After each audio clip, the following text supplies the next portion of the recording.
Nagdulot ng baha at landslide ang ilang weather systems na nakakaapekto sa bansa. Sa Digos, Davao del Sur, may ilang motoristang stranded matapos umapaw ang sapa. Balitang hatid ni Bam Alegre.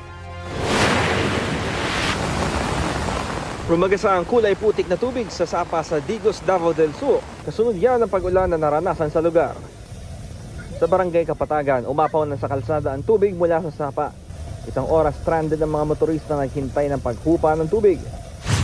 Sa Cotabato, isinara muna ang Arakan Valley Davao Road dahil sa malawakang landslide.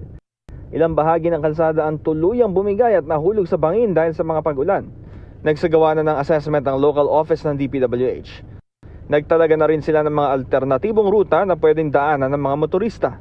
Intertropical Convergence Zone o ITCZ ang nagdulot ng masamang panahon sa Mindanao ayon sa Pag-asa.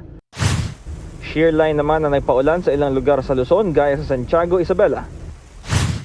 Sa Calayan, Cagayan, nasira ang ilang makeshift classroom sa barangay Babuyan, Claro dahil sa hagupit ng hangin at ulan. Yan ang ginagamit ng mga estudyante roon dahil hindi pa naisasaayos ang mga silid-aralan na nasira noong bagyong Nando. May pagguho ng lupa naman sa gilid ng bundok sa barangay San Miguel, Santa Pracedes.